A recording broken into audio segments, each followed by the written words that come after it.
নজর রাখবো পরবর্তী সংবাদে। বিশালগড়ে পানীয় জলের যে দপ্তর, সেই দপ্তর নিয়ে যাওয়া হলো বিশ্রামগঞ্জে। রাতারাতি এই দপ্তর পরিবর্তন বা স্থান পরিবর্তনকে কেন্দ্র করে দেখা দিয়েছে একের পর এক প্রশ্ন, এবং তারই সাথে নিরাপত্তা ব্যবস্থা নিয়ে এক প্রকার সংশয় ইতিমধ্যেই উঠে এসেছে। তবে নিরাপত্তার প্রশ্নে ডিভিশন অফিস স্থানান্তরিত ইতিমধ্যেই যে বক্তব্য উঠে এসেছে, জেলা শাসকের বক্তব্যের মধ্য দিয়ে রীতিমতো ভোগান্তিতে পড়ার সম্ভাবনাও থাকছে এক্ষেত্রে স্থানীয়দের। তবে বিশালগড়ে যে নিরাপত্তা ব্যবস্থা তা নিয়ে সংশয় প্রকাশ করেছেন জেলা শাসক। কিন্তু কেন এই নিরাপত্তার প্রশ্ন উঠছে? ডিডব্লিউএস দপ্তর, ডিডব্লিউএস এর ডিভিশন অফিস স্থানান্তরিত করা হলো কেন রাতারাতি বিশ্রামগঞ্জে? বিশালগড় থেকে এই দপ্তর স্থানান্তরকরণকে কেন্দ্র করে উঠে আসছে একের পর এক প্রশ্ন। যদিও এই প্রসঙ্গে প্রথমেই শোনাবো যে জেলা শাসক সিদ্ধার্থ শিব জয়সওয়াল তিনি কি জানিয়েছেন নিউজ ভ্যানগার্ডকে। আসুন শোনাবো। जी, इसमें विशालगढ़ में थोड़ा सा इन लोगों को लॉजिस्टिक प्रॉब्लम आ रहा था, तो एग्जीक्यूटिव इंजीनियर साहब ने हमारे पास आया था। कुछ सिक्योरिटी इश्यूज भी थे वहाँ पे। सिक्योरिटी इश्यू को ध्यान में रखते हुए इनको विश्रामगंज में शिफ्ट किया गया है। স্যার, অনেক অভিযোগ আমরা পাচ্ছি এটা নিয়ে যে টেন্ডার নিয়ে কোনো সমস্যা বা নিকো বাণিজ্যের কোনো হাত রয়েছে। मुझे इसका डिटेल नहीं पता है, वो डीडब्ल्यूएस को पता होगा, बट डीडब्ल्यूएस ने अपना दिखाया था सिक्योरिटी कंसर्न को लेकर वो लोग शिफ्ट करना चाह रहे थे। किस कारण से सिक्योरिटी कंसर्न है ये हमें डिटेल में नहीं पता है, लेकिन मेरे पास जो रिक्वेस्ट लेकर आए थे वो सिक्योरिटी के लिए शिफ्ट करना चाह रहे थे, तो हमने उनको सिक्योरिटी प्रोवाइड किया था और उनको शिफ्ट करने में मदद किया था। এটা নিয়ে যদি পরে কোনো সমস্যা হয় এলাকাবাসীর, তাহলে কি কোনো পদক্ষেপ আপনারা নেবেন? सॉरी, এলাকার যদি কোনো অসুবিধা সমস্যা যদি তৈরি হয় তাহলে কি পরবর্তী? नहीं मैडम, कोई ऐसा तो नहीं लगता है कोई समस्या होगा, क्योंकि काम तो फिर विशालगढ़ का है तो विशालगढ़ में ही होगा। इलाकावार में कोई ऐसा कोई दिक्कत नहीं। ये कोई स्कूल और आंगनवाड़ी केंद्र तो है नहीं, ये तो बस ऑफिस है जहाँ पर फॉर्मेलिटीज होती हैं। काम तो फील्ड में ही होता है, कोई इससे कोई समस्या नहीं होगी, फील्ड में कोई समस्या नहीं होगी।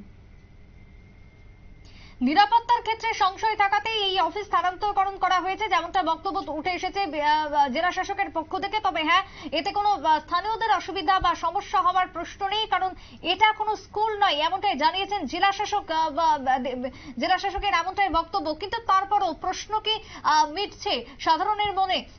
কেন নিরাপত্তার অভাব বোধ করলেন সেখানকার কর্মীরা? এই নিয়ে এখনো প্রশ্ন বিশালগড় জুড়ে ঘুরে বেড়াচ্ছে। তবে এই প্রসঙ্গে স্থানীয় বিধায়ক সুশান্ত দেব তিনি কি আদৌ কিছু জানেন? তিনি কি জানিয়েছেন এই প্রসঙ্গে শোনাবো। না, নিরাপত্তা তো কোনো খামতি থাকার কথা ঠিকঠাকই আছে, ঠিক আছে। তারপর আমি বিষয়টা দেখছি কি হয়েছে। হ্যাঁ, আপনারা শুনলেন সুশান্ত দেবের বক্তব্য। তিনি যদিও এই বিষয়টিতে খুব একটা অবগত নন, কিন্তু নিরাপত্তার কোনো প্রশ্ন আসতে পারে না এমনটাই জানিয়েছেন সুশান্ত দেব। কিন্তু পুরো বিষয় সম্পর্কে জানবো আরো একটু বিস্তারিত। টেলিফোন লাইনে রয়েছেন মানুষ দেব প্রতিনিধি। মানুষ দা, এই যে নিরাপত্তার একটা অভাব বোধ করা এবং এই নিরাপত্তার অভাব থেকেই আজকে অফিস স্থানান্তর করা হলো পানীয় জলের। ডিডব্লিউএস এর যে ডিভিশন ছিল বিশালগড়ে, তাকে নিয়ে চলে যাওয়া হলো বিশ্রামগঞ্জে। তা আবার কখন না রাতারাতি সকলের আড়ালে, লোকচক্ষুর অন্তরালে এই যে কাজটি হলো, তা কতটা যুক্তিসঙ্গত এই মুহূর্তে দাঁড়িয়ে? কি বলবে তুমি? হ্যাঁ সুপ্রীতি, যেটা আমাদের কাছে খবর এসেছিল গতকালকে মধ্যরাতে, বিশালগড়ের ডিডব্লিউএস, যেই ডিডব্লিউএস নিয়ে ইতিমধ্যেই অনেক জল গড়িয়েছে গোমতী নদী বা হাওড়া নদী দিয়ে, সেই ডিডব্লিউএস এর অফিস রাতারাতি বিশালগড়ের ডিভিশন অফিস রাতারাতি স্থানান্তর করে সিপাহীজলার যে হেডকোয়ার্টার বিশ্রামগঞ্জে নিয়ে যাওয়া হয়েছে। এই নিয়ে কিন্তু একটি বিভিন্ন মহলে বিভিন্ন জল্পনা ইতিমধ্যেই তৈরি হয়েছে। সিপাহীজলার জেলা শাসক উনি যে মন্তব্য করেছেন অত্যন্ত স্পর্শকাতর এবং অত্যন্ত গুরুত্বপূর্ণ যে মন্তব্য, সেটা হচ্ছে নিরাপত্তার প্রশ্নে যদি ডিডব্লিউএস অফিস বিশালগড় থেকে স্থানান্তরিত করতে হয়, তাহলে অটোমেটিক একটা প্রশ্ন চলে আসে, বিশালগড়ে যে অন্যান্য দপ্তর বা বিশালগড় পুরো পরিষদ সহ বিভিন্ন স্কুল অফিস যা আছে সবই কি নিরাপত্তার প্রশ্নে বিশালগড় থেকে স্থানান্তর করা হবে? কারণ বিশালগড়ের নিরাপত্তা তাহলে প্রশ্নের মুখে, বা নিরাপত্তা বিশালগড়ের নিরাপত্তা নিয়ে সংশয় আছে সিপাহী জেলার জেলা শাসক, সেরকমটাই কিন্তু উনি ইঙ্গিত দিয়েছেন। তথাপি উনি স্পষ্টই করে কিছু বলেননি। আমরা যেটা দেখতে পেয়েছি, আমরা যারা সাংবাদিকতার সঙ্গে যুক্ত, আমরা যারা দেখতে পেয়েছি, বিশালগড়ে কিন্তু এই নিগো বাণিজ্য মাথা তারা যে উঠেছে, সেই নিগো বাণিজ্যের যে DWS এর নিগো বাণিজ্যের যে দুই গোষ্ঠীর মধ্যে চরম সংঘর্ষ হয়, বেশ কয়েকজন আহত হয়, থানাতে ধর্ণা হয়, থানাতে বিক্ষোভ দেখানো হয়। সেই দুই গোষ্ঠীর উৎপাতেই কি, বা এই দুই গোষ্ঠীর জন্য কি জেলা শাসক বলতে বাধ্য হলেন যে বিশালগড়ের নিরাপত্তার প্রশ্নে DWS অফিস স্থানান্তর করা হয়েছে। আমরা যদি আরেকটু সামনের দিকে এগিয়ে যাই, সেটাও আমরা দেখতে পেয়েছি বিশালগড়ে একটি বেসরকারি স্কুলের সীমানা নিয়েও কিন্তু দুই গোষ্ঠীর মধ্যে কাজিয়া প্রকাশ্যে আসে। সেই তখনও কিন্তু বিশালগড়ের নিরাপত্তা নিয়ে প্রশ্ন দেখা দিয়েছিল। একই বিষয়টা যেটা রাজ্যে বিশালগড়ের মানুষ, বিশালগড়ের সাধারণ মানুষ বা বিরোধী যারা আছে বিশালগড়ে, তারা সবসময় বিশালগড়ের নিরাপত্তা নিয়ে কিন্তু বিভিন্ন প্রশ্ন তুলে। এটি কি সিলমোহর দিলেন জেলা শাসক? এই নিয়ে কিন্তু বিভিন্ন মহলে নানা প্রশ্ন, নানা অভিমত চর্চা শুরু হয়েছে। বিরোধীদের অভিযোগকে কি তাহলে সিলমোহর দিলেন জেলা শাসক? অন্যদিকে স্থানীয় বিধায়ক কিন্তু সবসময় বলে থাকেন বিশালগড়ের নিরাপত্তা অত্যন্ত সুনিশ্চিত, বিশালগড়ের কোন রকম কোন সমস্যা নেই।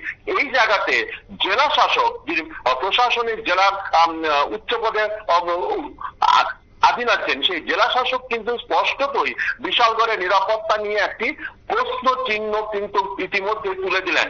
সেক্ষেত্রে অবশ্যই আমরা স্মরণ রাখতে হবে যে উষাবাজারের যে নিকো বাণিজ্যে ইতিমধ্যেই একজন খুন হয়েছেন এবং এর আগেও এখানে অনেক ধরনের অসামাজিক কার্যকলাপ হয়েছে। সেই নিকো বাণিজ্যই কি বিশালগড়ে আবার চলছিল? তার জন্য কি ইতি টানার জন্য কি DWS অফিস এখান থেকে স্থানান্তরিত করা হয়েছে? এখানে কিন্তু আরেকটি প্রশ্ন, আরেকটি বিষয়, জেলা শাসক নিরাপত্তার প্রশ্নে DWS অফিস বিশালগড় থেকে বিশ্রামগঞ্জে স্থানান্তরিত করার যে সিদ্ধান্ত নিয়েছেন বা যে কথা উনি জানিয়েছেন, সেটা ঠিক আছে, কিন্তু সেই নিরাপত্তা কি আরো জোরদার করা উচিত নয়? সেই DWS অফিসের নিরাপত্তা ব্যবস্থা জোরদার করে সেই অফিসটাকে বিশালগড়ে রাখা যেত না? এই নিয়ে কিন্তু নানা চর্চা ইতিমধ্যে বিভিন্ন মহলে শুরু হয়েছে। এখন দেখার বিষয়, বিশালগড়ের মানুষ এই DWS নিরাপত্তার প্রশ্নে DWS অফিস যে বিশালগড় থেকে স্থানান্তরিত করে বিশ্রামগঞ্জে নিয়ে যাওয়া হয়েছে, বিশালগড়ের মানুষ এর কি প্রতিক্রিয়া দেয়? সুপ্রীতি। একেবারে তাই। অনেক ধন্যবাদ তোমায় মানুষদা। অর্থাৎ বিশালগড় নিয়ে যে প্রশ্ন এই মুহূর্তে জন্ম দিয়েছে, একটা অফিস স্থানান্তরকরণকে কেন্দ্র করে জলের দপ্তরকে রাতারাতি কেন বদলে ফেলা হলো, কেন অন্যত্র নিয়ে যাওয়া হলো, এই নিয়ে যে প্রশ্নের জন্ম দিয়েছে, বিশেষ করে জেলা শাসকের বক্তব্যের মধ্য দিয়ে তাকে ঘিরে আরো একবার বিশালগড়ের নিরাপত্তা এখন অন্যতম প্রশ্নের মুখে দাঁড়াচ্ছে। ছোট্ট বিরতির পর ফিরবো, সঙ্গে থাকুন।